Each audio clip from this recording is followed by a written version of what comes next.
नमस्कार, विराट 24 में आपका स्वागत है। मध्य प्रदेश विधानसभा के मानसून सत्र में पंचायती राज एवं ग्राम स्वराज संशोधन विधेयक 2026 को लेकर सदन में विस्तृत चर्चा हुई। इस दौरान सिमरिया विधायक अभय मिश्रा ने संशोधन विधेयक पर अपने विचार रखते हुए कई महत्वपूर्ण बिंदुओं पर सरकार का ध्यान आकर्षित किया। विधायक अभय मिश्रा ने पंचायती राज अधिनियम की विभिन्न धाराओं का उल्लेख करते हुए कहा कि लोकतांत्रिक व्यवस्था में स्थानीय निकायों के अधिकारों का संरक्षण बेहद आवश्यक है। उन्होंने अपने अनुभव साझा करते हुए कहा कि जब किसी पद को अधिकार मिलता है तो उसके साथ जवाबदेही और जनता की भागीदारी भी सुनिश्चित होनी चाहिए।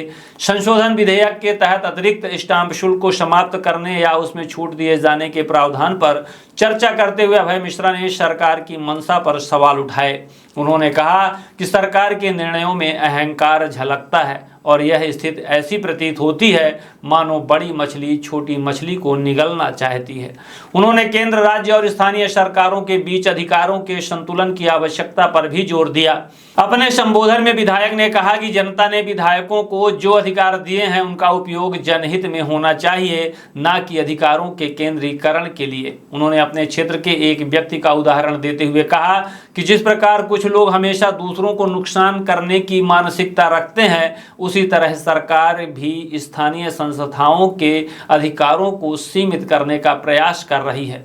अभय मिश्रा ने पंचों के मानदेय, पंचायत प्रतिनिधियों के अधिकार, ग्राम स्वराज की भावना और स्थानीय स्वशासन को मजबूत करने जैसे कई मुद्दों को भी सदन में उठाया। उन्होंने सरकार से मांग की कि संशोधन विधेयक पर सभी पक्षों के सुझावों पर गंभीरता से विचार किया जाए ताकि पंचायत व्यवस्था और अधिक सशक्त, जवाबदेह और जनहितैषी बन सके।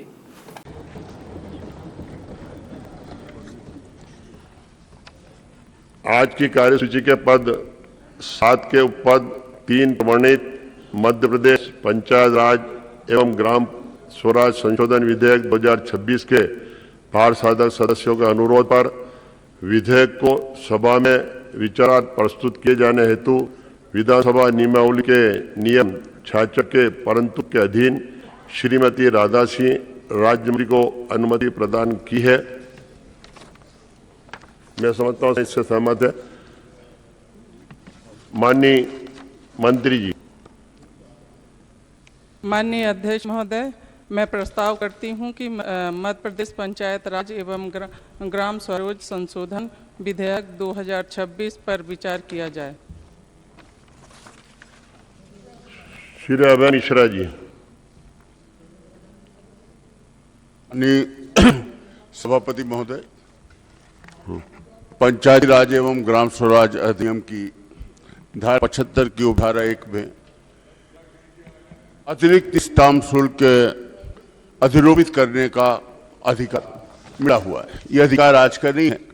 1993 में जब बलवंत राय मेहता की सदस्यीय कमेटी की सिफारिश पर पंचायती राज एवं ग्राम स्वराज अधिनियम बनाया गया, उसमें यह प्रावधान रहा है। आज जो हम संशोधन विधेयक 2026 ला रहे हैं, इसमें इसको एक तरह से विपरीत करना कह लीजिए, या अतिरिक्त स्टाम्प शुल्क को हटाए जाने की या छूट दिए जाने का प्रावधान रखा गया है। इस संबंध में ये प्रस्ताव लाया गया है। बड़ा स्वाभाविक है, पद आता है तो प्रमाद आता ही है, और फिर कोई भी सरकार लगातार 3 बार 4 बार से सत्ता पर रहती है तो अहंकार बड़ा स्वाभाविक है। बड़ी मछली छोटी मछली को लेना चाहती है।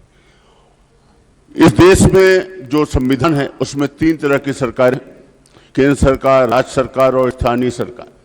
स्थानीय सरकार में नगर निगम, नगर निकाय, पंचायती राज, कोऑपरेटिव, ये सब है। चूंकि 1994 का संविधान मैंने विधेयक हमारे विधानसभा से पारित हुआ है, केंद्र सरकार के संविधान संशोधन को विधेयक बनाने का अधिकार हमको मिला है, तो उसका आप ये मान लीजिए कि सदुपयोग मान लीजिए या दुरुपयोग मान लीजिए, हम नीचे क्लेश करते जा रहे हैं। हमारे यहाँ एक गांव में एक भल्लू पंडित जी हैं, तो सबका बड़ा नुकसान करते हैं। तो उन्होंने एक जन समझाया, एक जन की हो गया बहुत हो गया, काहे उसके पीछे पड़े, तो बोले नहीं हम इसका बीजे तोड़ देंगे। तो सरकार ने जैसे ठान लिया है कि हम पंचायती राज का पूरा बीजे तोड़ देंगे। इस संविधान जो हमारा पंचायती राज अधिनियम है, इसमें मूल रूप जो चीजें थी, जो इसका मूल संविधान है, उसमें एक ये था स्टाम्प शुल्क का, एक पंचों का 100 रुपए मानदेय था। आज तक किसी पंच को आप सोचिए दुनिया कहां से कहां चली गई। नियम है कि पंचों के प्रत्येक माह एक बैठक होगी, किया जाना अनिवार्य है, और प्रति बैठक पंच को 100 रुपए देने का अधिकार है। यह 1993-94 का 50 रुपए कभी कभी। एक तरह से पूरा क्लेश कर दिया गया। ये भारत किसानों का देश है, ये नीदरलैंड नहीं है। आज हम कितनी बातें करते हैं कि हमारा एग्रीकल्चर का बिजनेस, किसान किसान हम खेलते हैं, किसके नाम पे योजनाएं बनाते हैं, उनको समर्थन मूल्य देते हैं, बड़े बड़े घोटाले होते हैं। मूल बात क्या है? मूल बात तो ये है कि नीदरलैंड में एग्रीकल्चर एक बिजनेस है। वहाँ बिजनेस की अवधारणा से काम करते हैं और लोग खूब पैसा कमाते हैं। हमारे यहाँ कृषि एक कल्चर है, एक संस्कार है। गाँवों में रहने वाला हर किसान, चाहे फायदा होगा चाहे नुकसान होगा, 60% आबादी ऐसी है जो करेगी। और मांग और पूर्ति का सिद्धांत है, पैदा करने वाले ज्यादा हैं, ज्यादा उत्पादन है, जितनी हमारी खपत है। सरकार कितना भी कुछ कर ले, लेकिन भारत देश में किसान की तरक्की नहीं हो सकती। महात्मा गांधी ने कहा था कि भारत का उत्थान तभी होगा जब यहाँ के गांवों का उत्थान होगा। भारत की आत्मा गांवों में निवास करती है, वहां रहने वाले किसानों में निवास करती है, और जब तक ग्राम से मजबूत नहीं हुआ तब तक भारत का उत्थान नहीं हो सकता। और पंच परमेश्वर की अवधारणा दी थी।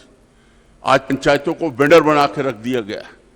पंचायतों में भी समितियां हैं, लेकिन उनका कोई तात्पर्य नहीं, और पंचों की कोई उपयोगिता नहीं। एक बार वो रिजाइन कर दिया और उसके बाद बस। अब आइए इस अधिनियम में जो भी अभी क्या इनकम कैसे काम कर रहा है, ग्राम पंचायत को 15वां वित्त मिल जाता है। यह भी एक बड़ा दुर्भाग्य कि इतना अधिकारी राज है, इतना तंत्र बन जाता है। बड़ा स्वाभाविक है, 20 साल एक राजा रहेगा, 20 साल उसके एक ही मंत्री रहेंगे, एक ही अधिकारी रहेंगे, उसके नीचे के बाबू वही रहेंगे, पूरा एक कॉकस बनेगा। और जब वो कॉकस बनेगा तो फिर राजतंत्र कह लो उसको, चाहे प्रजातंत्र कह लो, मैं तो समझता हूँ राजतंत्र रहेगा। और जब राजतंत्र होगा तो भ्रष्टाचार तो अपने आप में होगा ही। पंचायत आज गांवों में क्या स्थिति है? पंडित जी ने कोई मास्टर साहब कहते हैं कि हमारे 3 बच्चे हैं, लाइन से लग गए, एक काम नहीं कर रहा, सोचते इस बार को सरपंच बना दे, ये भी पैरों में खड़ा हो जाए। तो वो सरपंच बन जाता है, वो वेंडर बन जाता है और अपने रोजगार से लग जाता है। 15वां वित्त की राशि हमारे यहाँ दोनों जनपद पंचायतें हैं, पूरी 15वां वित्त की राशि का वो डस्टबिन, एक हैंडपंप के लिए मई जून तरस गए, शायद ही कोई ग्राम पंचायत ने एक हैंडपंप में एक पाइप डलवाया, लेकिन डस्टबिन लग गई पूरी की पूरी 18 हजार की, जो 1800 में बाजार में मिल रही, कोई देखने वाला नहीं। हमारे पंचायत एवं ग्रामीण विकास मंत्री जी इतने विद्वान हैं, हमारे रीवा के प्रभारी मंत्री, हमारा सौभाग्य है, लेकिन क्या बताएं दुर्भाग्य है कि हम देख रहे हैं कुछ कर नहीं पा रहे। मैं जो ये कहना चाह रहा हूं कि आज अब हम इसमें सीधे आ रहे हैं, तो ये इससे नुकसान और फायदा क्या होगा पंचायतों में? जो इसको अगर हम हटाएंगे तो ये एक तरह से जो आंकड़े गवाह हैं कि मध्य प्रदेश की औसत बड़ी ग्राम पंचायतें और जनपद पंचायतें अपने कुल स्वयं के वित्तीय राजस्व का 40 से 50% हिस्सा इसी अतिरिक्त स्टाम्प शुल्क से प्राप्त करती है। इसका क्या होगा? जो थोड़ा बहुत भी काम हो जाता है, ग्राम स्वराज नहीं, इसमें ये एक तरह से नौकरशाही राज की तैयारी है। ये संशोधन शक्तियों का विकेंद्रीकरण नहीं कहलाएगा, ये एक तरह का केंद्रीकरण है। छोटी मोटी स्ट्रीट लाइट, नजल मरम्मत भले नहीं हो रही हो, पर उसके लिए गुंजाइश है, हम चाहे तो करवा सकते हैं, वो गुंजाइश भी खत्म हो जाएगी हमारी। फिर विकास कार्यों में भी यही स्थिति होगी।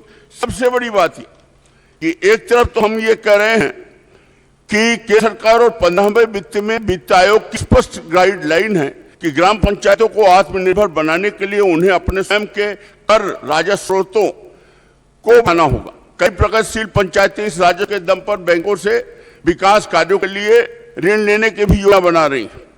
अब अगर ये ऐसा हो जाएगा तो ये तो एक तरह से उल्टा हो जाएगा। और फिर ग्रामीण और शहरी क्षेत्रों में भेदभाव क्यों? शहरी क्षेत्रों में नगर निगमों और नगर पालिकाओं को मजबूत करने के लिए तरह तरह के यूजर्स चार्ज और टैक्स लगाने की खुली छूट दी जा रही है। वहीं तरह ग्रामीण क्षेत्रों में संस्थाओं पंचायतों के पास जो भी सीमित वित्तीय अधिकार हैं उन्हें भी छीना जा रहा है। आप भ्रष्टाचार रोकिए ना, आप मिस रूल जो कर रहे हैं इतने सालों से वो बंद करिए। आप खुद में अच्छा रूल करिए, आप उनको कंट्रोल करिए। आप उनका पैर क्यों काट रहे हैं? फिर तीसरा ये रंगराजन समिति और अन्य वित्तीय समितियों की सिफारिशों के विपरीत देश में पंचायती राज को मजबूत करने के लिए बनी विभिन्न केंद्रीय समितियों ने हमेशा सिफारिश की है कि राज्य सरकारों को करों का हस्तांतरण बढ़ाना चाहिए, न कि उसे घटाना चाहिए। यह संशोधन उस सभी राष्ट्रीय स्तर की सिफारिशों के ठीक विपरीत दिशा में उठाया गया कदम है। हमारा और आगे भी इसी तरह है कि जो भी ये बुनियादी ढांचा है ये हमारा खत्म हो। मेरा फिर से सर से अनुरोध है कि इसका कुछ बेहतर विकल्प करें। पंचायती राज में जो पहले समितियां होती थी जिसके अध्यक्ष वहां के सभापति होते थे, उन सबको खत्म करके अधिकारी राज कर दिए गए। एक एक करके पूरे अमेंडमेंट कर करके आज पंचायती राज को शून्य दिया गया। आज केंद्र सरकार, राज्य सरकार तो काम कर रही है, लेकिन जो तीसरी सरकार थी, जो महत्वपूर्ण सरकार थी, जो जिला सरकार की अवधारणाओं को लेकर थी, जो गांव के विकास के विकेंद्रीकरण की अवधारणा को लेकर आई थी, जब से भारतीय जनता पार्टी की सरकार आई है 2003 के बाद से धीरे धीरे करके आज उसको पूरी तरह से कोलैप्स कर दिया गया है और ये अंतिम कील ठोकी जा रही है उसकी रीढ़ पर। जो भी बचा कुचा है वो भी समाप्त किए दे रहे हैं। सबसे बड़ा दुर्भाग्य ये है कि पंचायती राज के लोग अपनी तनख्वाह, अपने छोटे मोटे फायदों को लेकर ये नहीं हो पा रहे हैं। जनपद अध्यक्ष, जिला पंचायत अध्यक्ष टिकट ढूंढ रहे हैं, उनको अपना तनख्वाह दिख रही, नीचे पंचों की कोई चिंता नहीं। हमारे बीच कोई ऐसा लीडर नहीं आ रहा है जो इनको एक सूत्र में खड़ा कर दे। हालांकि जिस तरह से पूरे देश में अत्याचार बढ़ रहे हैं और जनता की आवाजें निकलना शुरू हो गई, लोग विद्रोह के उसमें आ गए, तो मैं जरूर उम्मीद करता हूं कि एक दिन गांव में रहने वाला वो किसान, वो गरीब, वो पंच जो 50-50 वोट का मालिक है, जो गांवों में आज भी मजदूरी कर रहा है और किसी से गांव में सम्मान के साथ रहता है, जरूर इनके विरुद्ध एक दिन खड़ा होगा। मैं आपसे ये अनुरोध फिर से करता हूं कि इस पर एक बार आप विचार करिए और ये करना हमारी दृष्टिकोण से तो उचित नहीं है। इसका कोई दूसरा सब्स्टिट्यूट कराइए। केवल प्रताड़ना किया जाना अगर आपका ध्येय है तो आपको बहुत सारी शुभकामनाएं हैं, लेकिन मैं पंचायती राज को समझता हूं, मेरा उदय उसी से हुआ है, तो मैं बार बार फिर से आपसे अनुरोध करता हूं कि आप इसको हटाने का वो हिम्मत करिए। धन्यवाद। धन्यवाद अभय जी। श्री महेंद्र नागेंद्र। सभापति जी, अभय जी बहुत अच्छा बोलते हैं, हमेशा ही बहुत अच्छा बोलते हैं और बहुत विद्वान भी हैं।